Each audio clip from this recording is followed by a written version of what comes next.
কতবার করে মাকে বললাম যে একটু আমার হাতে হাতে কাজে সাহায্য করে দিন, রান্না তবু না করুন, অন্তত সবজিটা কেটে দিন, বাটনা আমি বেটে বাকি রান্নাটা ঠিক করে নিতে পারব। অথচ ওনাকে দেখো, কোনো কাজ করলো না, টই টই করে বেরিয়ে পড়লো পাড়া বেড়াতে। একটু যদি আমার হাতে হাতে সাহায্য করে দেন তাহলে তো আমার কাজটাও তাড়াতাড়ি হয়ে যায়। এক্ষুনি এসে বৌমা খেতে দাও করে মাথা খারাপ করে দেবে, অথচ একবারও বুঝবেন না যে আমি একা হাতে এত কাজ সামলে আর পেরে উঠি না। বুঝি না বাপু, সারা দিন এই পাড়া বেরিয়ে উনি কি সুখ পান। মানছি লোকের সঙ্গে গল্প করে উনি বেশ সুখেই থাকেন, কিন্তু সব সময় কি আর এ ভালো লাগে? বৌমা, ও বৌমা, তোমার রান্না হয়ে গেছে গো? দাও, খেতে দাও। সকাল থেকে তো কিচ্ছুটি পেটে পড়েনি। এখন একেবারে একটু ভাত ডাল তরকারি খেয়ে বাঁচাই আমার পেটটা। না মা, এই তো আলুর দমটা বসিয়েছি, ডাল আর আলু ভাতে হয়ে গেছে।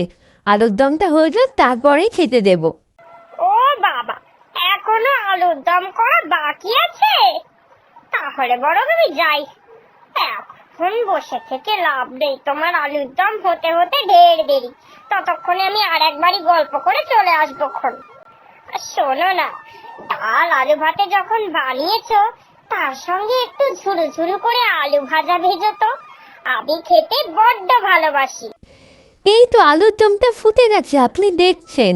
এখনই আবার কোথায় যাবেন মা? এখন কোথাও গিয়ে লাভ নেই। সেই তো সকালবেলা বেরিয়েছিলেন, এই দুপুরবেলা বাড়ি ফিরলেন, আবার এসেই বেরোবেন বলছেন। আপনি একটু এখানে বসে জিরুন তো। আর আলু ভাজা খাবেন বললেন তো, হাতে আমার অনেক কাজ দেখছেন তো, বাটনা বাটছি। আপনি বরং আলুগুলো ছাড়িয়ে ফুটে দিন, তাহলে খুব তাড়াতাড়ি হয়ে যাবে। ওই তো মাত্র দুটো আলু ছাড়িয়ে একটু ঝুরু ঝুরু করে কেটে নেবে, তার জন্য আবার তোমার সময় লাগবে? না না, তুমি এতটা কাজ যখন নিজে করতে পেরেছো, এটুকুও নিজে পারবে। আমি বরং যাই, এই ফাঁকটালে একটু কবিতাদের বাড়ি থেকে ঘুরে আসি। কবিতাদের বাড়িতে সকাল থেকে যাওয়া হয়নি গো, তুমি বরং করো কেমন?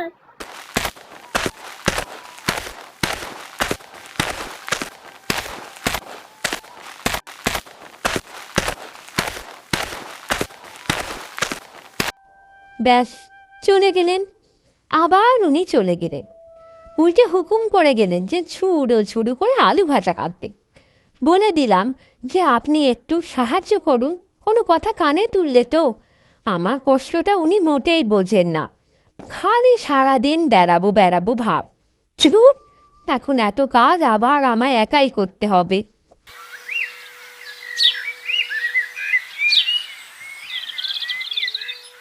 মা, খাওয়া দাওয়া তো হলো, এবার অন্তত বাসনগুলো মেজে আমায় একটু সাহায্য করুন। না গো, সকাল থেকে বেরিয়েছিলাম তো, শরীরটা একদম ভালো লাগছে না। ভাত খেয়ে পেটটা যেন টাইট হয়ে শরীরটা ছেড়ে দিল।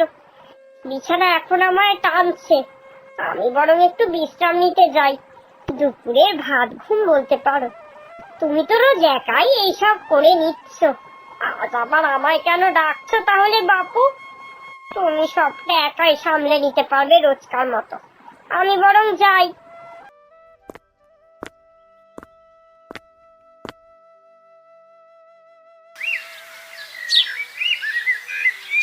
মা, এই তো আজ আপনি বাড়িতেই আছেন। অনেক দিন পর আপনাকে বাড়িতে এইরকম শান্তভাবে পেলাম, না হলে তো কখনো আপনাকে এই খাটের মধ্যে বসে থাকতে দেখতেই পাই না। সব সময় শুধু বাইরে বাইরে ঘুরে বেড়ান। আপনি যখন বাইরে যেতে এতই ভালোবাসেন, তাহলে বরং আজকের বাজারটা আপনি করে নিয়ে আসুন। বৌমা এখন আমায় বাজার করতে পাঠাবে? বাজার করতে গেলে তো শেফালিদের বাড়িতে যেতে দেরি হয়ে যাবে। আমি আবার শেফালির মাকে কথা দিয়েছি দুপুর 12টার মধ্যেই ওর বাড়ি যাব। না না না, বৌমাই বরং যাক, আমি যাব না বাপু আজকে। কি হলো মা, কি ভাবছেন? বাজারের ব্যাগটা দিই, তাহলে আপনি বেরিয়ে পড়ুন। না না, আমি বাজারে যেতে পারবো না গো। শেফালির মাকে কথা দিয়েছি 12টার মধ্যে ওর বাড়ি যাব। তুমি বরং বাজারটা নিজেই করে দাও। আপনি বাইরে যেতে ভালোবাসেন বলে একটা বাইরের কাজ আপনাকে দিলাম, আপনি সেটাও নাকচ করে দিচ্ছেন। কেন, ওর বাড়িতে কি আধা ঘন্টা পরে গেলে কোনো অসুবিধা আছে?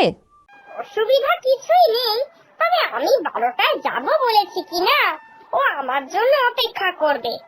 কথার দাম রাখা উচিত, বুঝেছো? ঘরের কাজ তো সব আমিই করি, বাইরের কাজটুকু অন্তত আপনি করুন। আমি আর একা হাতে ঘর বার কতদিন সামলাবো? আহা, এতদিন তো সামনে এসেছো, তখন তো কোনো অভিযোগ করতে শুনিনি, তাহলে আজ কেন করছো? এতদিন করেছো, তুমি এখনো পারবে।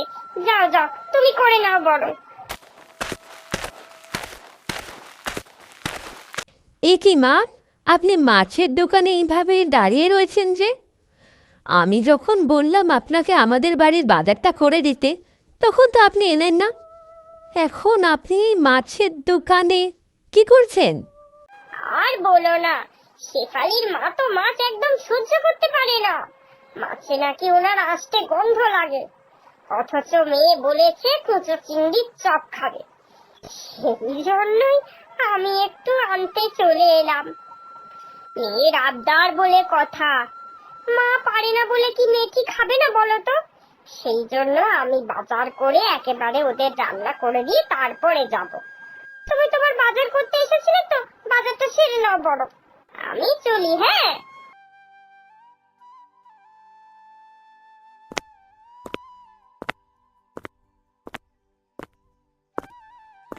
বোঝো কাণ্ড, বাড়িতে যখন কোনো কাজ করতে বলি তখন উনি করেন না, এদিকে লোকের বাড়ির বাজার ঘাট সব করছেন। নিজের মানুষের দুঃখ কষ্ট বোঝেন না, অথচ বাইরের মানুষের দুঃখ কষ্ট কত বুঝছে। এই জন্যই বলে ওনাকে ঘর জ্বালানি অর্বলারি।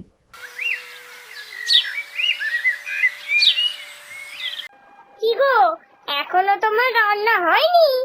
রোজ তো তোমার এই সময় রান্না বাড়া হয়ে একেবারে বাসন মাজা হয়ে যায়।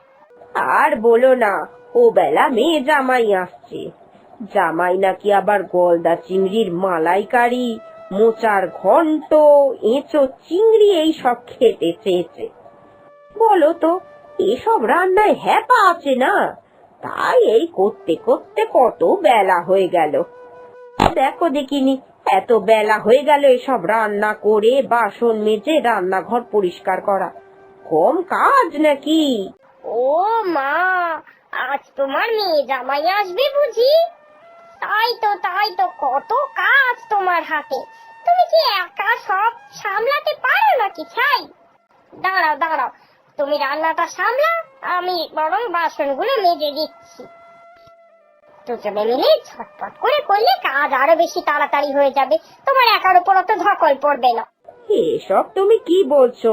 তুমি পাড়া প্রতিবেশী মানুষ, আমার বাড়িতে দুদণ্ড গপ্প করতে আসো, আর তোমায় দিয়ে আমি কিনা আমার বাড়ির বাসন মাজাবো? প্রতিবেশী, এই যে বললে প্রতিবেশী, প্রতিবেশী তো বিপদে আপদেই কাজে লাগে, তাই না? আর তোমরা কি আমার পর নাকি গো? সব সময় তোমাদের সঙ্গে এত মেলামেশা করি, তুমি আজকে একটু সমস্যায় পড়েছো তাই তোমায় সাহায্য করে দিচ্ছি। এটা আবার অন্যভাবে নিচ্ছ কেন যে আমি তোমার বাড়িতে এসে বাসন মাজার কাজ করছি? এসব কিছু ভেবো না, আমি বরং কাজটা করে দিচ্ছি তোমার।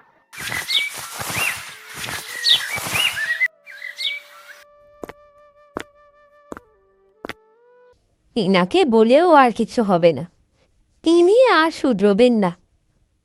আমি বৃথা চেষ্টা করে যাচ্ছি। ওফ বাবা, 3 দিন ধরে শরীরটা খুব কষ্ট, গা হাত পায়ে ব্যথা, এই অসময়ের জ্বর যেন শরীরটাকে কাহিল করে দিচ্ছে। বৌমা কোথায় এখন একটু সেবা যত্ন করবে? তা নয়, বৌমা নিজের মতো বসে রয়েছে। উফ, রান্নাঘরে উঠে যদি একটু খেতে চাই তাহলেই খেতে দেয়, না হলে আর জিজ্ঞাসাও করে না। বৌমার এই রূপ আমাকে অবাক করে দিচ্ছে। বৌমা এত পাল্টে গেল কি করে? খিদেও এখন জোরদার লেগেছে। যাই, উঠে গিয়ে রান্নাঘরে দেখি, তাহলে বৌমা উঁকিও মারতে আসবে না এই ঘরে। ও বৌমা, বড্ড খিদে পেয়েছে মা, দুটো খেতে দাও। খাবার রাখা রয়েছে, রান্না করে দিয়েছি, আপনি বেড়ে খেয়ে নিন। আর শুনুন মা, খাওয়া হয়ে গেলে নিজের এঁটো বাসনগুলো নিজেই মেজে রাখবেন। আমি কিন্তু কিছু করতে পারবো না আপনার কাজ। এ কি, তুমি আমার সঙ্গে এরকম ব্যবহার করছো কেন? যেই আমি অসুস্থ হলাম অমনি কি তুমি তোমার নিজের রূপটা দেখিয়ে দিলে মা? আমি তো আপনার সঙ্গে খারাপ কিছু করিনি। আপনি আমার সঙ্গে যেমন ব্যবহার করেছেন আমি ঠিক তেমনই ব্যবহার করেছি। আপনাকে যখন আমি একটু আমার হাতে হাতে সাহায্য করে দিতে বলি তখন তো আপনি কিছু করে দেন না। আজ আপনার শরীর খারাপ তাই এখন বলছেন আপনার কাজগুলো আমায় করে দিতে হবে। এতদিন যে পাড়ার লোকের কাজ আপনি করে এসছেন, কোথায়? আপনি তো এখন অসুস্থ, তারা তো একবারও আপনার দিকে খোঁজ নিতে আসেনি যে আপনি কেমন আছেন, বা আপনার কোনো কাজও করে দিতে আসেননি। অথচ আপনি তাদেরই সব কাজ করে বেড়ান। এখন বুঝুন মা, আমি আপনার কোনো কাজ করব না। বাজার করে রান্না করে দিচ্ছি, এই তো অনেক আপনার জন্য। অন্য কেউ হলে তো তাও করতো না। না না, বৌমা তো এই কথাটা ঠিকই বলেছে। আমি যাদের জন্য নিজের মনে করে এত কিছু করে দিতাম, এই অসুস্থতার সময় তারাই আমার পাশে নেই, একবার খোঁজটুকুও নিতে আসলো না। অথচ বৌমা ওই তো আমার সব কাজগুলো করে দিচ্ছে। না না না, আর বৌমাকে এইভাবে অবহেলা করলে হবে না। সত্যি তো, এই সংসারটা তো আমার নিজের, আমিও তো এই সংসারে রয়েছি, তাহলে কেন বৌমার হাতে হাতে কাজগুলো করে দেব না? আমার অনেক ভুল হয়ে গেছে। এবার থেকে এই সংসারের কাজ বৌমা আর আমি ভাগ করে নেব। পাড়ার লোকের মন ভুলিয়ে লাভ নেই, আগে ঘরকে সামলাই, তারপরে পরকে ভোলাতে যাবো।